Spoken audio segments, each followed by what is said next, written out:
So I'm here with Darren, my man Darren. He's got equipment.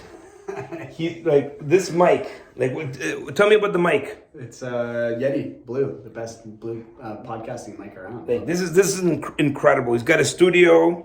He's all set up. He's got this stand, and so I'm gonna put this on the stand because you're gonna see how I roll. This is how I do my interviews. Hold on. So you see, no cuts, no edits. Oh, you're gonna come over here? I'm gonna come over there. All right, let's do it. You got your Gear. gear. Sit down. Look at this camera, guys. He's got cameras. Cameras on cameras. And then I just throw on my iPhone. It's perfect.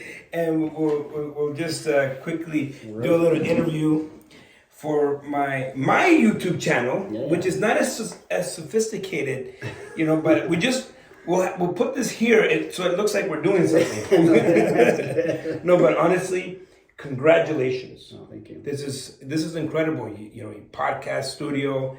What was the vision?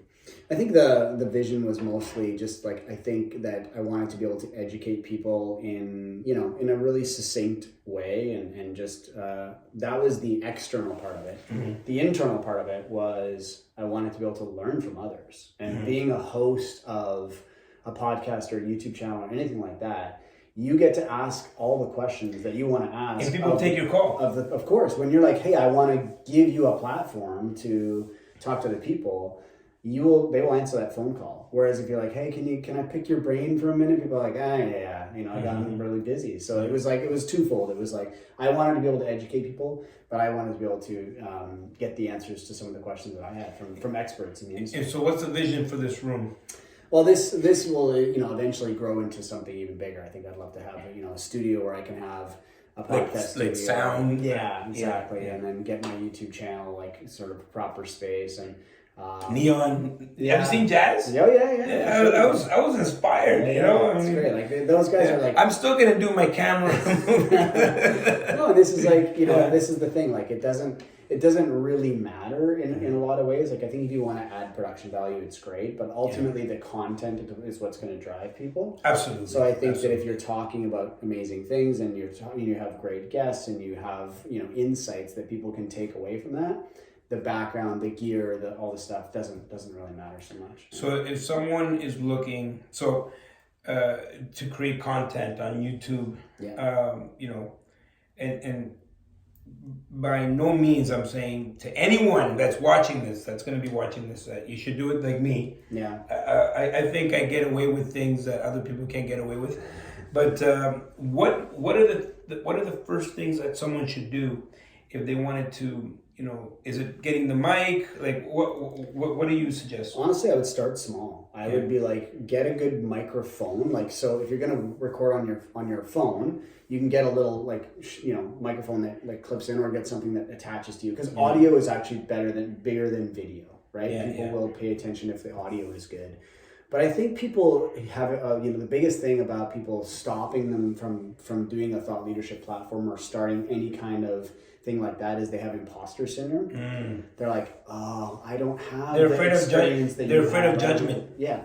And it doesn't, what I always say to people, I'm like, it doesn't matter because you are where you are right now. And there's always somebody that's going to be coming up, and learning from you. And they're just a few months or maybe a few years behind where you were. So just be authentic. Share your experience of where you are now. And it's okay to say, I don't know the answer to this question, or I don't know this. I'm going to find that out. But, just turn on the camera and start documenting your life. Gary Vee always says, document, don't create. Right? Just document what you're doing in a day. And you might be thinking this is the most boring crap ever, but somebody's going to find it fascinating if you're focused on the quality of the content, right? So it's like, get over yourself, just do it. Don't invest a ton into your gear right away. And then once you get a bit of a following, and the good thing is when you first start, no one's watching anyway.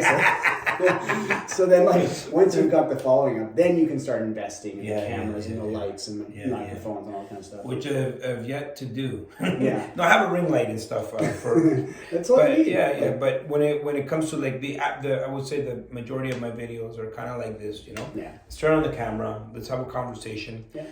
So tell us about this mic. What do we have to do to get this mic? You don't need much. You can just order it on Amazon. It's a nice little microphone. Yeah. But there's so many. It looks. You know what? When you have feels good. It's like it's heavy, right? It's nice. Yeah, like you can hurt someone with it. Like you guys, But this is what I'm not interviewing people. I do interview a lot of people on my channel, but it's kind of like impromptu. Yeah. But if you're gonna take this seriously and you want to have good quality guests, you gotta have good quality gear. For sure. Right? You gotta level up on the gear. Yeah. I mean, I don't think anybody would come and fly to come and do a podcast with me. No. You want it to sound good, especially with podcast. Yeah. Sound and lighting. Yeah. Those are two things that I learned. Especially doing a lot of the content for a lot of my educational stuff. Like we have like really good lighting. We have and I'm just really people that are following my channel. There is things I invest money into, and But what's your favorite video that I've ever done? Yeah. Oh, my favorite video. I mean, I know what you want me to say. You want me to say I wasn't even going there, but yeah, you could say it. Our podcast together was the highest, the most viewed video on your channel, and we just did one which is gonna outdo that one. Yeah. I know it's no longer the most viewed, but this is why I'm here. Yeah, I think some of my favorite stuff is some of my early stuff actually, because I look back on it now and I'm like, oh my gosh, it was funny. Like my first video, I think I shot in Cabo San Lucas when I was there. I set up my ring light. It took me so long to set it all up and get the perfect thing. And then it's funny because it's not a very good quality video.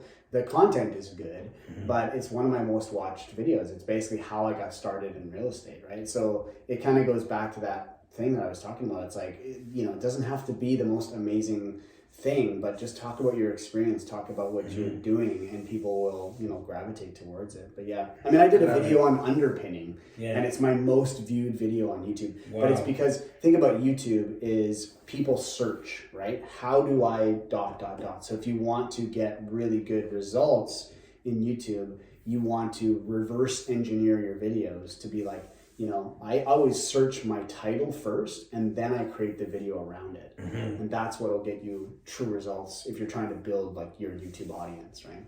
Whereas TikTok, it's like, just be a goof.